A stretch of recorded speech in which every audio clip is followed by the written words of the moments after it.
Alright, so I have two instances of Houdini open because we are going to do this one. But we're going to grab some basic materials from shot 30.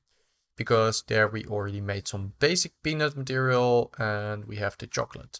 We're going to change the chocolate quite a bit probably. But that's okay because this is a completely different type of shot. But let's just first grab all of the stuff that we can repurpose. And I mean, we've done this a dozen times already, so you should know how to do that. And why doesn't it copy? So let me just do it like that. Alright, so that one. Materials, chocolate and peanuts. Only ones we need. Material, boop. Alright, so let's make some render nodes. RER peanuts. And it doesn't like I keep making these render nodes, and of course you could also just render these nodes. But let's say, for example, if I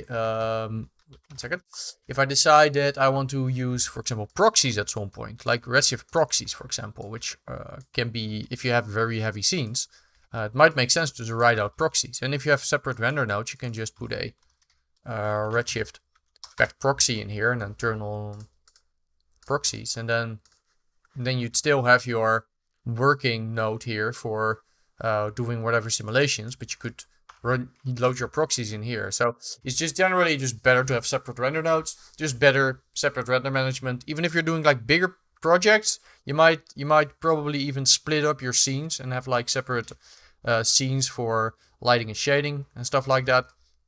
But for like project like this, we just do it in the same scene. But it depends on the size also of your studio. So that's why I keep iterating that I'm doing it into the render nodes. Alright, so let me just double check. Yeah, so that one. So this was the placeholder thing from the previous shot. I think we can delete that one because we didn't use it.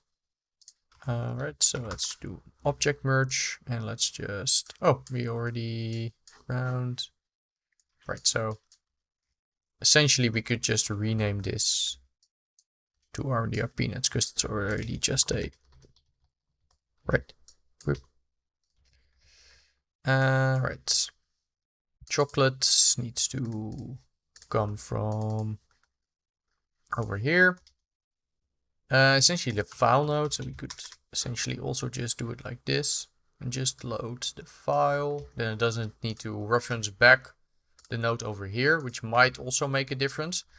Because if it's going to render, what it's going to do, if there's an object merge, it's going to check for this and then it's going to check the other node, and there's a little bit of overhead there. So it might make sense also in some cases to just only do file load in certain nodes, because it might help really speeding up some process. I don't think it'll make much of a difference in what we're doing here, but so let's assign these materials.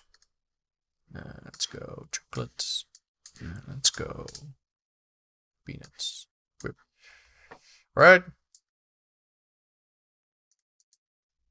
So yeah, let's start doing. Oh wait, still also need to grab our lights. I knew I was forgetting something, and now I know what it is. All right. Have our lights, and we probably need to redo a lot of the lighting. And like I mentioned, we're gonna rework the chocolate material quite a lot because this is a very different type of shot. It's a very close-up type shot, and in this close-up type shot we probably also want just some, maybe that you can sort of look through the chocolate maybe tiny bit so you can sort of see the peanuts. But yeah, let's just start working on that. All right, so let's just open up our IPR. There we go. Boop. Let's wait for this to start up, and let's put this to Rec 709. There we go. Oh, and let's put our correct camera. So that should be shot 40. So we can remove the other one.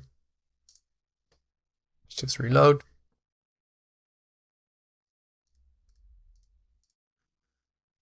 Right, so you can see that we really need to redo a lot of our lighting here. And I'm also not necessarily happy with the material here, because here the noise also doesn't look that great. Let's first just maybe change our lighting. Maybe just delete all of our lights that we have. And let's enable our backplates.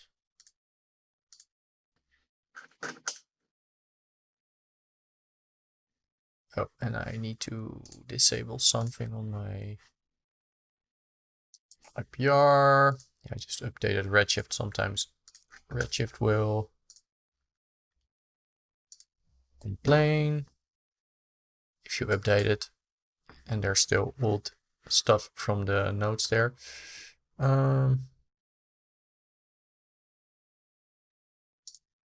Right, let's play. Let's turn this on for once.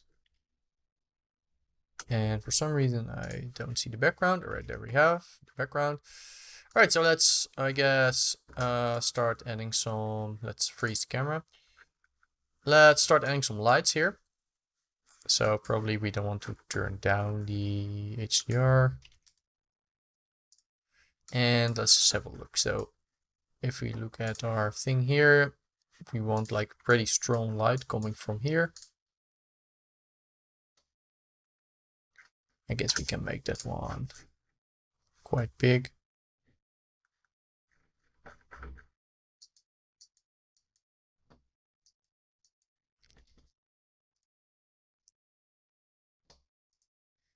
So something like that, I guess. Maybe we can move it a little bit closer. And we really need to change our material here because our material just doesn't look that nice. And I'd probably want to change the shape of this, if I'm honest, because I do like the more wavy structure here. So maybe I'm going to run a new sim real quick before we continue with this and just add a little bit more waviness in here. So that would be in the ground here, to just add a little bit more stuff in the mountain object. Let's just have a look in our... Alright, so changed it up a little bit. So let's just reload on a proper frame. Let me turn on, by the way, where is it? IPR sub-level mesh update. And let's hide this light here. So that's something like by default lights are visible. You don't want that. So let's turn it off. Right, so let's change these materials because this doesn't look good in this close-up. Alright, so let's go into chocolate. Let's just remove that stuff altogether. Let's change this Fresnel stuff. You see, if we now crank up the Fresnel, we get more of this sort of nice look over there. Could try that out by just plugging it in here. So you can see, you can use that Fresnel really to sort of make a nice looking thing. So let's just increase the rectangle size, because I do want some sort of like more specular over the entire thing. But again, this is just all sort of being artistic. It's not an exact, so you don't have to match any of my parameters. Just play around with your settings and try to make something that you think looks dope.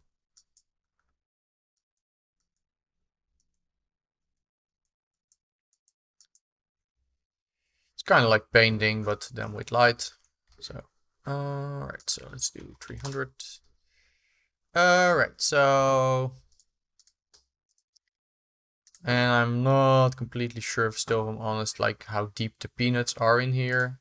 But again, just work on your own setup the way you like it. I do like how the light shines through the peanuts there, by the way.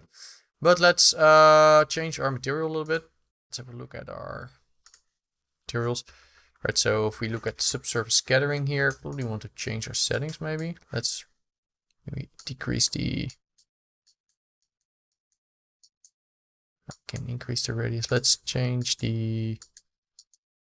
Make the diffuse a little bit darker. Probably what I want is to have some sort of stuff going through it there. So I guess what we could do, let's add a little bit of refraction. Maybe see what that does. Copy the color here, paste values. Again, I'm just playing around now to just see how if we can make something that looks cool. So I'm just gonna put a bucket here.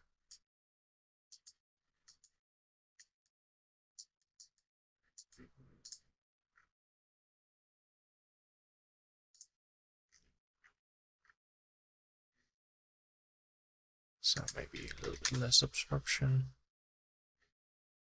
a little bit less diffuse, and don't want complete subsurface. Yeah, okay, now you can see it coming through there.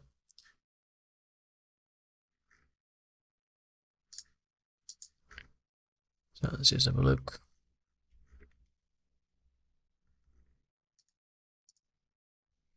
Let's check where our noise is coming from, because it's really hard to see what we're doing here from the refraction. So let's go in there and let's by the way check our camera if this is actually set to full HD. No, so now it's rendering at half resolution of 720p, which is quite low. So let's just put it to correct resolution. And let's increase these refraction samples. Refraction, let's do. All right. Let's go back to our material. Let's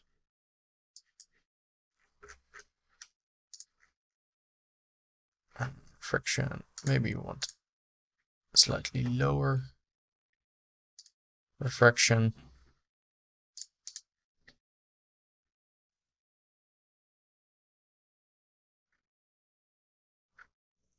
And maybe a little bit higher scatter scale on the subsurface there. I guess something like that. Right, let's turn off the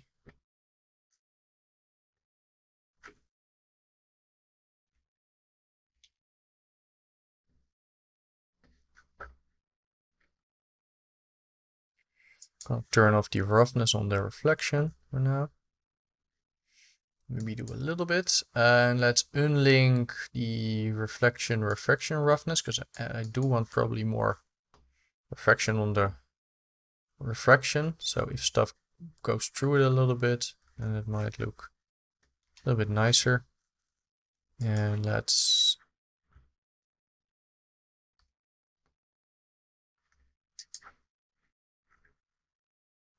take away the multiplier there, or no, maybe let's keep it in.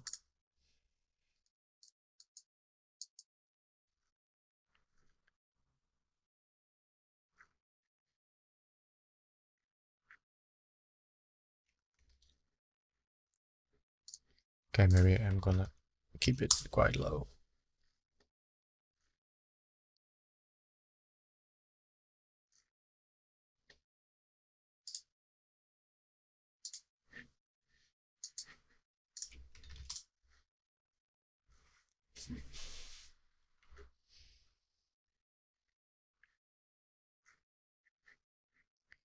Let's change the light a little bit. I think I want it to maybe be a little bit lower.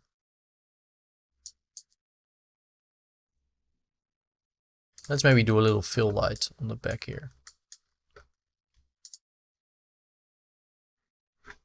So let's call this one key, the other one fill. Let's make it like a disc, maybe a little bit bigger.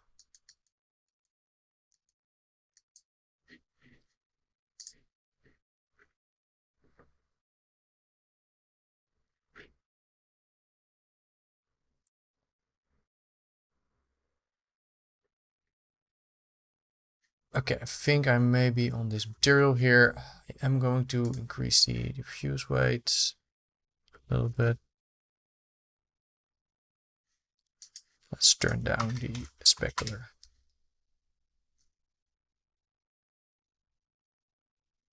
Alright, I'm just gonna keep playing with this a little bit and I'll be right back. Alright, so changed some stuff. I decreased the fill lights, changed the key light a little bit.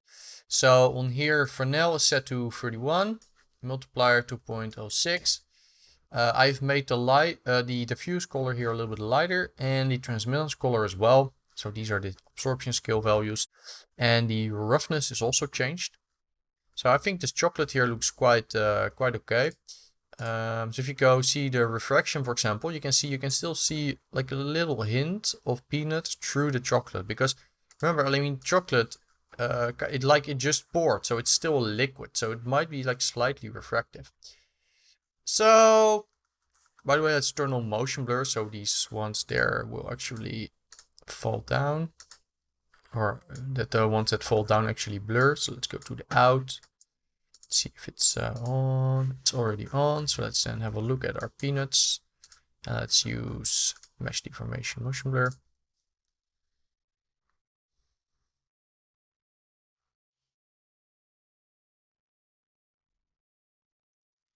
Right, and now let's work a little bit on our peanut material, because this is of course way too much noise and stuff.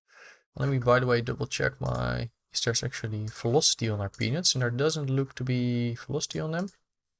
So let's have a look why that is. Let me turn off my IPR. So we have them fall down there. So let's go to our geometry spreadsheet. So we have velocity here, and we don't have velocity here. So what we're going to do, we're going to transfer the velocity, and then also here, transfer velocity. And then when we're down here, yeah, okay, we have the velocity. So now let's try again. Now we should have motion blur on our peanuts. Right, there you go. That looks a lot better. Need to change the sampling, all that stuff, of course. Right, so let's go a couple frames ahead to where stuff is mostly in the chocolate. Work a little bit on our material. Let's do a render region. So maybe, all right, some stuff that I want to do. All right, let's go into the peanut material. So what do we have? On the diffuse color, we have quite a small scale on the noise here. So let's, I guess, crank that up. Yeah, something like that already looks a lot better. Maybe you want to change the subsurface scattering a little bit. Maybe make the radius a little bit lower. If we want the light only to bleed through in the edges, so you can maybe actually it did look good the way it was. What happens if we get even higher? I guess something like that. Let's turn off our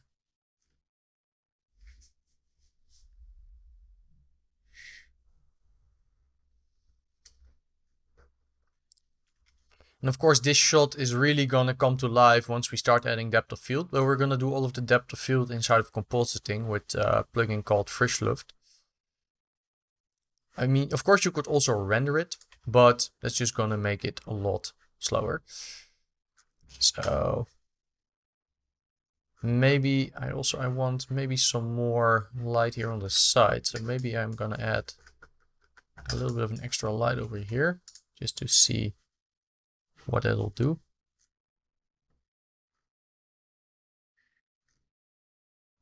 I like that stuff. So let's have a look. Maybe disk a little bit bigger.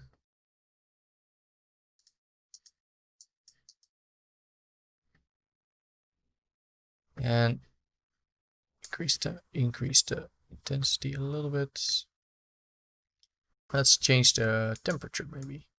Let's make it a little bit warmer. Might also do that on the other light here. Let's try with temperature.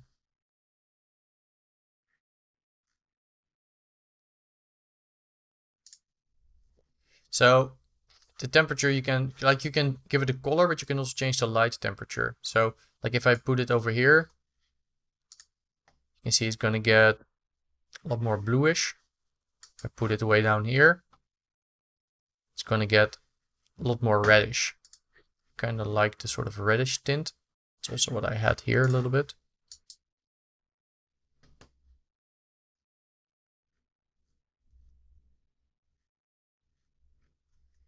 And I mean, if this was going to be my production shot, I would say make the peanuts a little bit bigger. So maybe let me try that. Alright, so change the sizes a little bit of these things. Maybe they're a little bit too big, but I'll leave it up to you to make your own nice version of this. So again, this is probably a little bit too extreme, but it'll just help us also to kind of look at these peanuts a little bit better. Right, so I'm gonna look at I think this subsurface scattering in this case might be a little bit, could be increased a little bit. Maybe we could even crank it up be above 1. Let's increase the radius.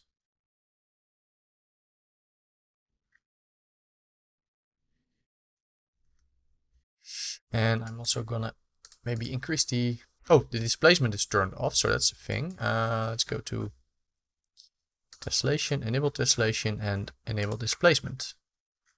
Now we don't have any detail from the displacement, which we do want, of course. That's way too much. Right, so let's change the size by a lot.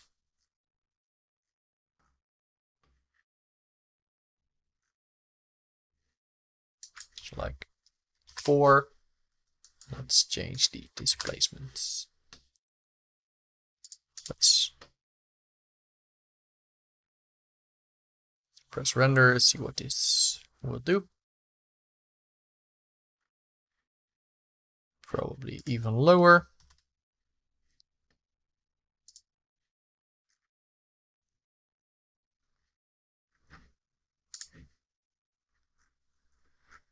Let's try with some bucket rendering.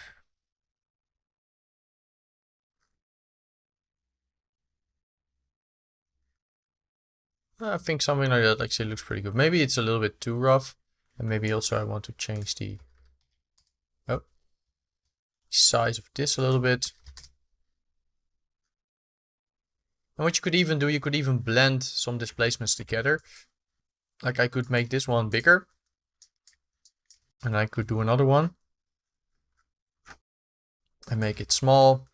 And then say, okay, I want to do like another displacement. Which is like a smaller one. And then add a displacement blender. And then put this in the base material. And then this in the second. And then add it in a little bit. And then if we put that in displacement,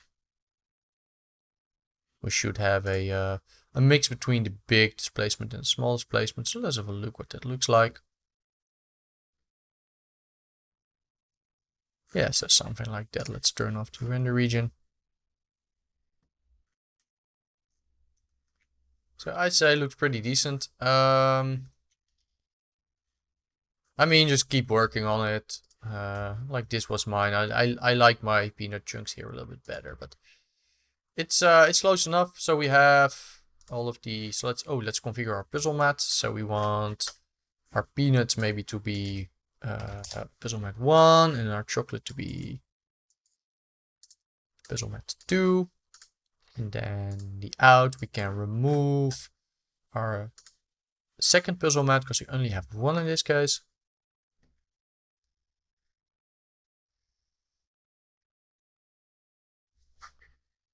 Let's just have a look at our thing. So this looks somewhat decent except for the subsurface. So we probably want to increase the samples on our subsurface. Settings, sampling overrides. So subsurface scattering, let's do 256 and 256. And again, we can also denoise it a little bit in compositing. Let's just check our motion blur, how that looks. If it's like super noisy or if it's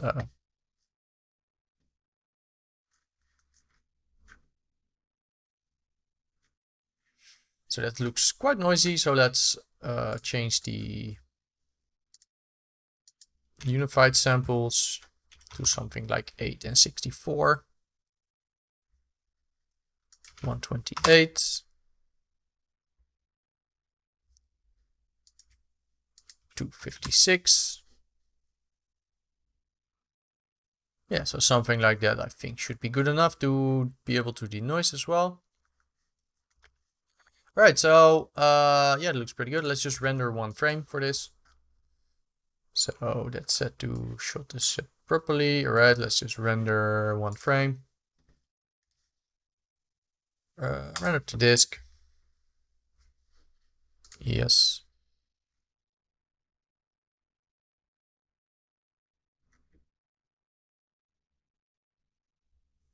And building the redshift scene.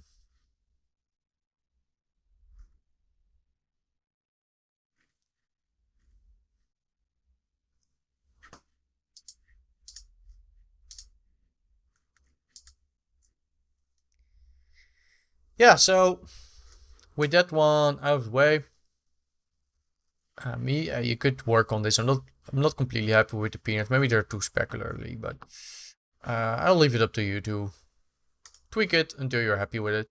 Yeah, so let's do our final shot then, which is shot 50. And then we have all of the shots, and then we can render the entire sequence, or at least you can do that, because I already did that. And then we can composite it. So yeah, once this is finished, let's move into shot number 50.